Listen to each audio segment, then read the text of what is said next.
The first leader that I'm familiar with is my current boss. His name is Mike Mudd. He's the owner of East Coast Canna Company. He's a small business owner. He owns two CBD shops.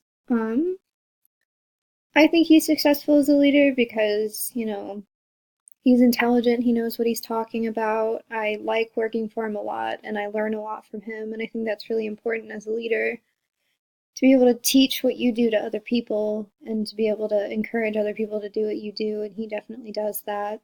And I think because of his intelligence and because of his confidence in his field, that is what makes him a good leader. The second leader I'm familiar with would be my old boss at McAdoo's. His name is Burke Bailey. He's the general manager of McAdoo's.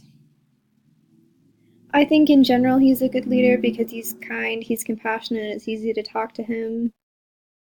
But I do think he lacks success in that because the people he has under him that aren't great leaders. His assistant managers were rude and condescending, and it reflects badly on him as upper management because lower management looks up to him, and he never really did much to fix those issues. So I think that's kind of where he fails as a leader, is not holding the lower leaders accountable. And then for two leaders I'm not familiar with, I looked up the top 40 list of leaders, and the first one I saw was Bono.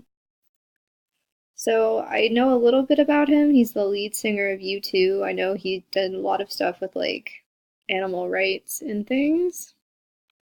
Persuade global leaders to write off debt owed by the poorest countries and encourage the Bush administration and others to vastly increase AIDS relief.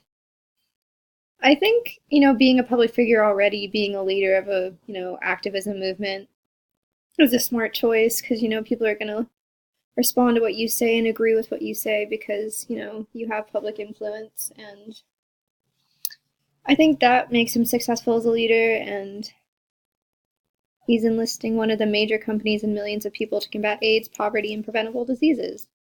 So I'd say that's pretty successful, and knowingly using your fame to get notoriety for really important things is smart. Another leader, the Dalai Lama.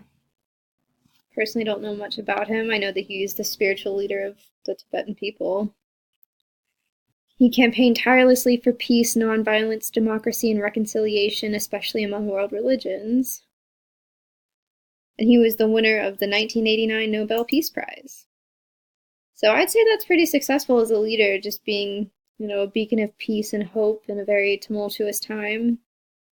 And especially when it comes to religion, that's a really touchy subject, and a lot of people are very hardline about their beliefs and are not usually open to new things. So I'd say if he was able to win the Nobel Peace Prize, he's decently successful as a leader, and I know that a lot of people look up to him and, take what he says very seriously as a leader and respect him. So I'd say that he's successful because of that, and he's successful because he's compassionate and intelligent. So yeah,